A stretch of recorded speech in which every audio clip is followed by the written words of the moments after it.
Welcome to my channel. প্রিয় শিক্ষার্থী বন্ধুরা, তোমরা যারা ক্লাস 10-এ পড়ছো তাদের জন্য এই ভিডিওটিতে আমি আলোচনা করতে চলেছি 50 মার্কের মডেল অ্যাক্টিভিটি টাস্কের প্রশ্নের উত্তর। বন্ধুরা, তোমরা ঝটপট খাতা কলম বের করে নাও আর এই প্রশ্নের উত্তরগুলো লিখে নাও। তার আগে অবশ্যই চ্যানেলটি সাবস্ক্রাইব করে নিও ও পাশে থাকা বেল বাটনে ক্লিক করে দিও। আর যারা ইতিমধ্যেই চ্যানেলটি সাবস্ক্রাইব করে নিয়েছো তাদেরকে অসংখ্য ধন্যবাদ জানিয়ে শুরু করছি আজকের প্রশ্নের উত্তরগুলো। তাহলে এখানে দেখে নাও, ঠিক উত্তরটি নির্বাচন করো। এখানে 8টি প্রশ্ন আছে, 8 মার্ক। এরপরে দেখো এখানে শূন্যস্থান পূরণ করো, 3টি প্রশ্ন আছে, 3 মার্ক। এরপরে দেখে নাও এখানে যে নিচের বাক্যগুলি সত্য অথবা মিথ্যা নিরূপণ করো, 3টে প্রশ্ন, 3 মার্ক। একটি শব্দে বা একটি বাক্যে উত্তর দাও, 6টি প্রশ্ন, 6 মার্ক। সংক্ষিপ্ত উত্তর দাও, এখানে 9টি প্রশ্ন আছেন, 18 মার্ক। এবং তার নিচে আছে দেখো 6 দাগে 4টি প্রশ্ন আছে, 3 করে 12 মার্ক। টোটাল 50 মার্কের প্রশ্নের উত্তর। তাহলে দেখে নাও প্রথম প্রশ্ন, ঠিক উত্তর নির্বাচন করো। একের এক, যেটি জীবাশ্ম জ্বালানি নয় সেটি হলো, দেখো ক বায়োগ্যাস, তাহলে ক ইজ দ্য রাইট অ্যান্সার। এরপর দেখো 1-2, কোনো উত্তর লেন্সের ফোকাসের মধ্যে বস্তুকে রাখলে গঠিত প্রতিবিম্ব হবে, উত্তর ঘ অসদ ও সমশীর্ষ। 1-3 নম্বর প্রশ্ন দেখে নাও, যে যৌগটি আয়নীয় নয় তা হলো, উত্তর হবে ঘ CH4 বা মিথেন। 1-4, যেটি মৃদ তড়িৎ বিশ্লেষ্য সেটি হলো ঘ অ্যাসিটিক অ্যাসিড, উত্তর ঘ অ্যাসিটিক অ্যাসিড। এরপর দেখে নাও 1-5 নম্বর প্রশ্ন ও তার উত্তর, যে গ্যাসের বাষ্প ঘনত্ব অক্সিজেন সাপেক্ষে 2 তার গ্রাম আণবিক গুরুত্ব হলো, দেখো উত্তর ঘ 64 গ্রাম পার মোল। 6 নম্বর প্রশ্ন উত্তর দেখে নাও। 6 নম্বর প্রশ্নের উত্তর, গলিত সোডিয়াম ক্লোরাইডের তড়িৎ বিশ্লেষণ করার সময়, উত্তর হবে খ ক্যাথোড ঋণাত্মক ও এখানে বিজারণ ঘটে। এরপর দেখে নাও 1-7 নম্বর প্রশ্ন, 3 ওহম এবং 6 ওহম রোধের সমান্তরাল সমবায়ের তুল্য রোধের মান হলো, উত্তর হবে গ 2 ওহম। 1-8 নম্বর প্রশ্ন দেখে নাও ও তার উত্তর, যে গ্রিন হাউস গ্যাস, এখানে যেটি গ্রিন হাউস গ্যাস সেটি হলো, উত্তর দেখে নাও গ নাইট্রাস অক্সাইড। এরপরে দেখে নাও শূন্যস্থান পূরণ করো। 2-1, 2-1 কী বলেছে দেখো, এই হ্যালোজেন মৌলগুলির মধ্যে যেটির তড়িৎ ঋণাত্মকতা সর্বাধিক সেটি হলো, উত্তর ফ্লোরিন, তাহলে এখানে লিখব ফ্লোরিন। 2-2, বায়ুমণ্ডলের যে স্তরটি রেডিও তরঙ্গ প্রতিফলিত করে সেটি হলো আয়ন মণ্ডল, তাহলে এখানে লিখব আয়ন মণ্ডল। 2-3 নম্বর প্রশ্ন দেখে নাও,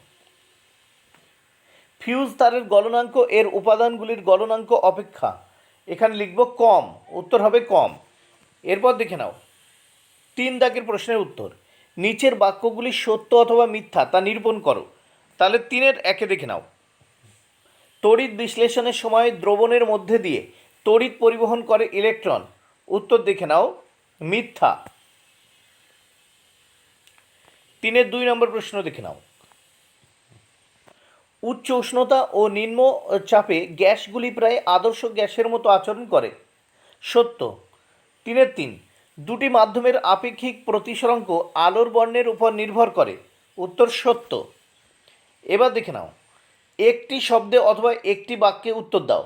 4-1, গ্যাস ধ্রুবকের SI এককটি উল্লেখ করো, উত্তর হবে দেখো যে মোল ইনভার্স কে ইনভার্স, ঠিক আছে।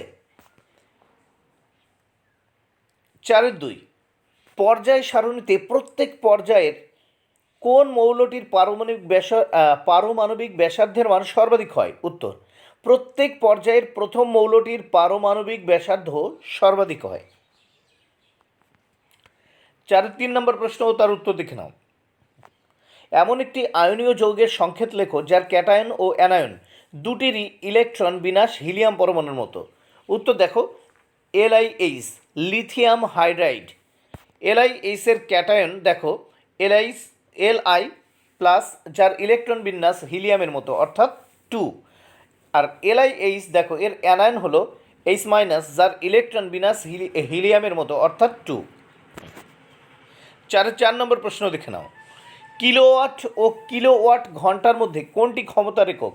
উত্তর হবে কিলোওয়াট। 5 নম্বর প্রশ্ন ও তার উত্তর দেখে নাও। ডিসি অপেক্ষা এসির একটি ব্যবহারিক সুবিধা লেখো।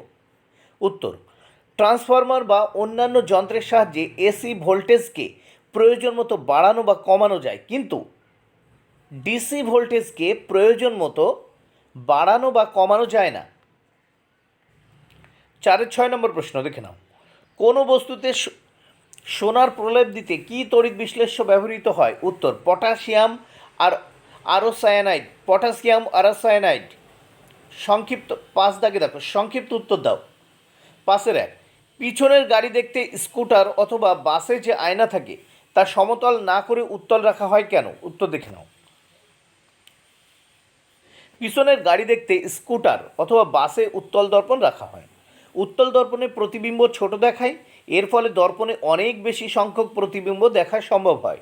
দৃষ্টিক্ষেত্র বেশি হয় বলে পিছনের বেশি সংখ্যক গাড়ি দেখতে পাওয়া যায়, ফলে গাড়ি চালকের গাড়ি চালাতে সুবিধা হয়, তাই উত্তল দর্পণ ব্যবহার করা হয়। 2 নম্বর প্রশ্ন। কোনো মৌলের আয়নীভবন শক্তি বলতে কী বোঝায়? উত্তর দেখে নাও। গ্যাসীয় অবস্থায় থাকা কোনো মৌলের কোনো প্রশম এবং বিচ্ছিন্ন পরমাণু যখন সর্বনিম্ন শক্তি স্তরে থাকে তখন পরমাণুটির সবচেয়ে বাইরের কক্ষে এর সবচেয়ে আলগাভাবে থাকা ইলেকট্রনটিকে নিউক্লিয়াসের আকর্ষণী ক্ষেত্র থেকে সম্পূর্ণভাবে বিচ্ছিন্ন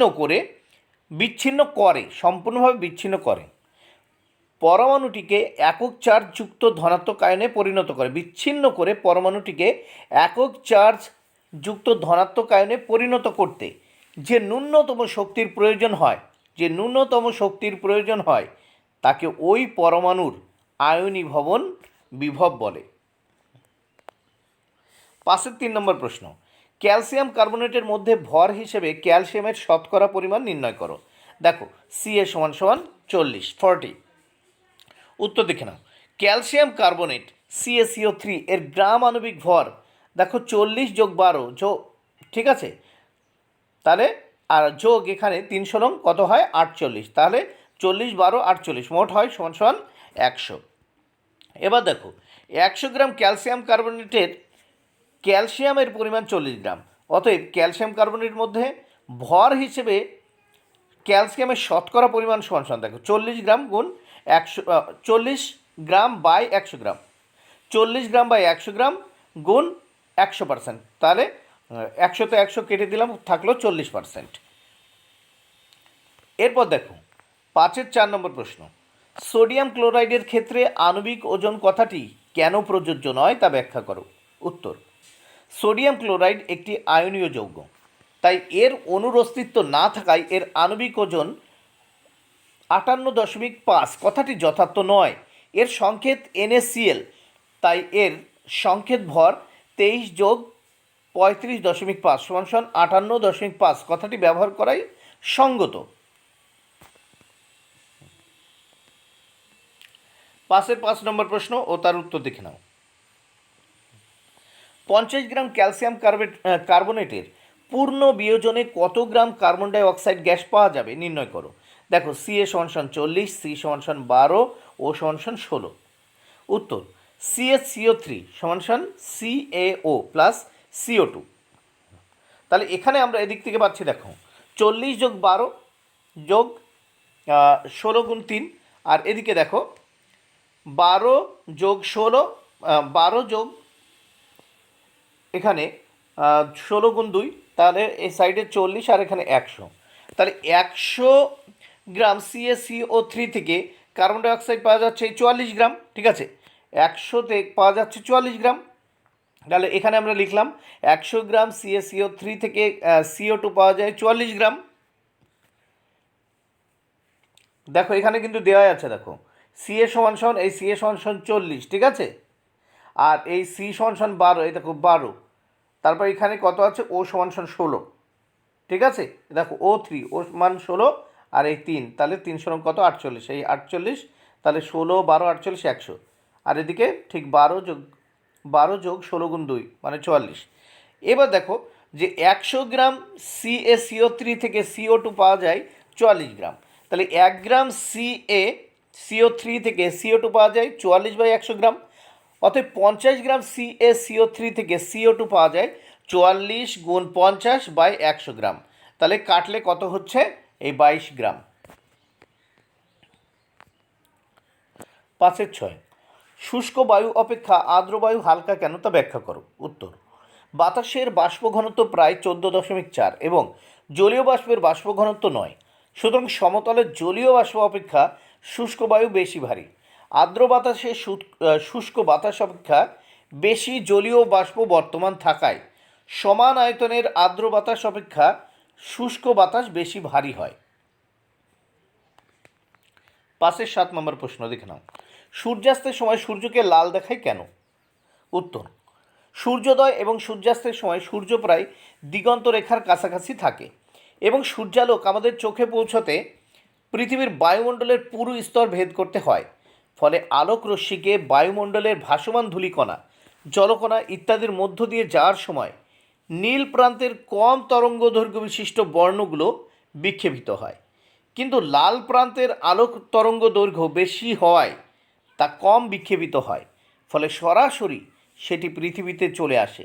তাই আমরা ভোরের উদীয়মান সূর্য এবং সন্ধ্যার অস্তগামী সূর্যকে লাল দেখি।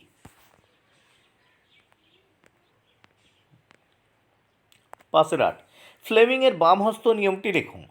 উত্তর, হাতের বৃদ্ধাঙ্গুলি তর্জনী এবং মধ্যমাকে পরস্পরের সঙ্গে সমকোণে রেখে প্রসারিত করলে যদি তর্জনী চৌম্বক ক্ষেত্রের অভিমুখ এবং মধ্যমা তড়িৎ প্রবাহের অভিমুখ নির্দেশ করে, তবে বৃদ্ধাঙ্গুলি পরিবাহীর গতির অভিমুখ নির্দেশ করবে।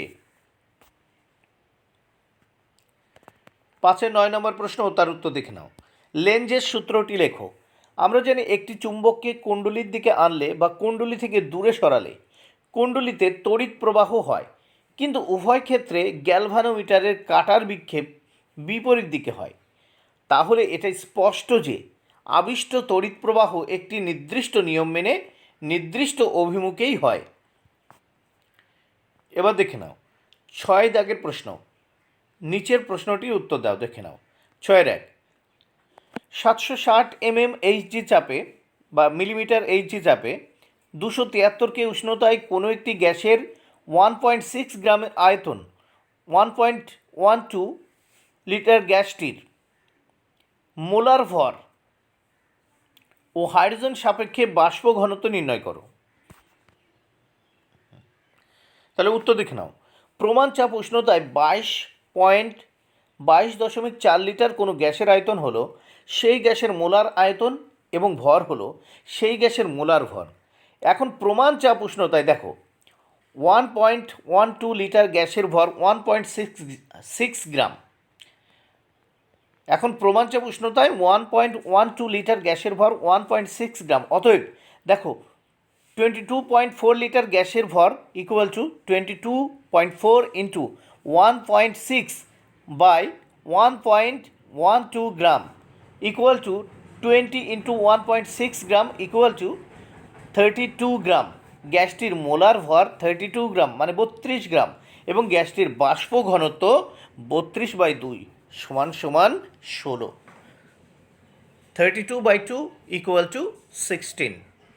তাহলে গ্যাসটির বাষ্প ঘনত্ব কত হচ্ছে 32/2 সমান 16।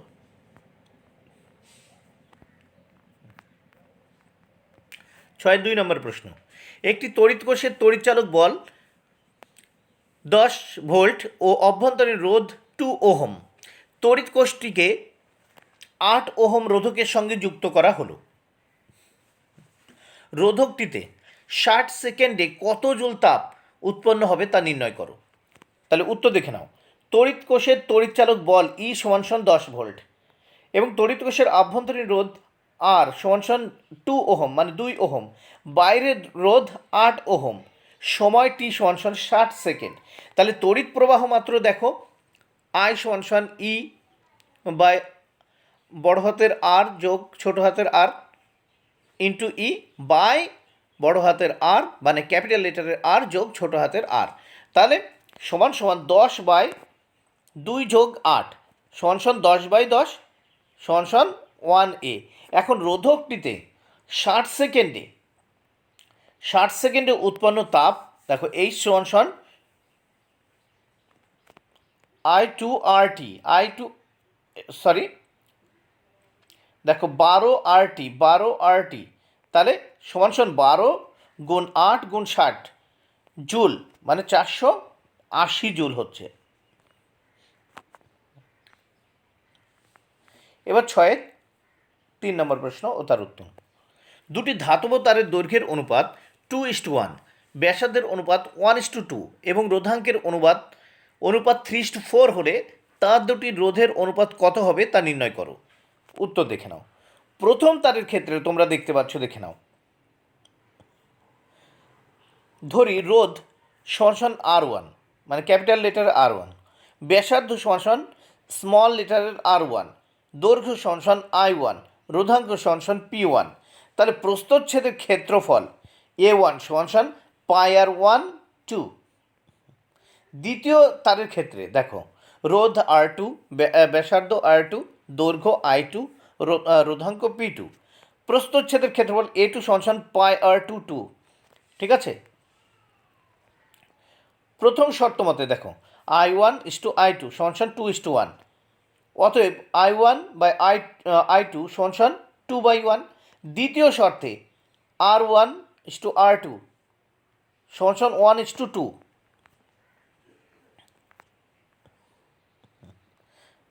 বা R1/R2 সমান 1/2, অতএব R2/R1 সমান 2/1।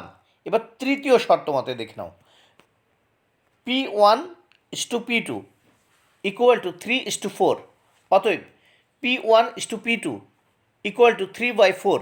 আমরা জানি দেখো ক্যাপিটাল লেটারের R =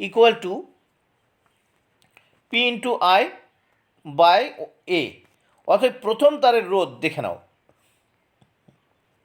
প্রথম তারের রোধ ক্যাপিটাল লেটার R1 = P1×I1/A1, 1 নম্বর সমীকরণ। অতএব দ্বিতীয় তারের রোধ ক্যাপিটাল লেটার R2 = P2×I2/A2, সমীকরণ নাম্বার 2। এখন আমরা 1 নম্বর সমীকরণকে 2 নম্বর সমীকরণ দিয়ে ভাগ করে পাই। দেখো এখানে বা R1/R2 = P1×I1/A1 দেখো অবলিক P2×I2/A2 বা R1/R2 = P1I1/A1 P2×I2 বা R1/R2 = P1×I1/R2, ঠিক আছে, বাই πr1 এখানে 2 দেখো ইন্টু P2I2 বা R1/R2 = দেখো P1/P2 into I1/I2 into R1/R2 square whole square বা R1/R2 = 3/4 into 2/1 into 2/1 whole square বা R1/R2 = 3/4 ইন্টু 2/1 ইন্টু 4/1 বা R1/R2 = 6/1 বা R1:R2 = 6:1।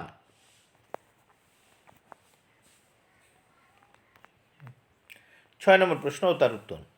চিহ্নিত রেখাচিত্রের সাহায্যে কিভাবে উত্তল লেন্সের মাধ্যমে কোনো বস্তুর অবশিষ্ট খর্বাকার সদ্বিম্ব গঠিত হয় তা দেখাও। উত্তর, উত্তল লেন্স দ্বারা কোনো বস্তুর অবশিষ্ট খর্বকায় সদ্বিম্ব পেতে গেলে বস্তুকে দেখো ফোকাস দূরত্বের, এখানে ঠিক করে লিখবে এটা লিখবে ফোকাস দূরত্বের দ্বিগুণ বা 2f অপেক্ষা বেশি দূরত্বে রাখতে হবে। নিচের চিত্রে দেখো L1 ও L2 হলো ক্ষুদ্র উন্মেষযুক্ত একটি পাতলা উত্তল লেন্স। দেখে নাও লেন্সের প্রধান অক্ষের উপর দেখো লম্ব হবে 2f, ভালো করে দেখে নাও এই যে চিত্রটা ভালো করে দেখো, 2f অপেক্ষা বেশি দূরত্বে অবস্থিত। দেখো O1 O2 এগুলো লেখাটা একটু অন্যরকম হয়ে গেছে। O1 নিচে 1 দেবে, ওর নিচে 1, O2 একটু ওর সাইডে 2 দেবে নিচের দিকে। একটি বিস্তৃত বস্তু এখানে OF1 সমান 2f। O2 থেকে দেখো O2 থেকে ছবিটা ভালো করে তোমরা দেখো, এই যে O2, এই O2, তাহলে আমরা এখানে দেখো O2 থেকে আগত প্রধান অক্ষের সমান্তরাল O2A, ঠিক আছে, O2A, এখানে O2 পেয়েছো, O2A এখানে A রয়েছে দেখো ডান দিকে। রশ্মি লেন্স দ্বারা প্রতিসরণের পর মুখ্য ফোকাস দ্বিতীয় যে F2 আছে, দেখো দ্বিতীয় যে F2 এখানে দেখতে পাচ্ছি F2 দিয়ে যায়। এইবার দেখো ছবিটা আবার ভালো করে দেখো, অপর একটি রশ্মি O2 ও লেন্সের আলোক কেন্দ্রের মধ্য দিয়ে গিয়ে কোনো চ্যুতি ছাড়াই সোজা চলে যায়। প্রতিসৃত রশ্মি দুটি পরস্পরকে দেখো এখানে I2 বিন্দুতে ছেদ করে। I2 ভালো করে দেখে নাও, এখানে যে I2 বিন্দু আছে এখানে ছেদ করছে, ঠিক আছে। এবং I2 থেকে প্রধান অক্ষের উপর I1 I2 লম্ব টানা হলো। দেখো এই যে লম্বটা টানা হয়েছে তোমরা ভালো করে দেখে নাও এখানে, হ্যাঁ এই লম্বটা টানা হয়েছে, লম্ব টানা হলো।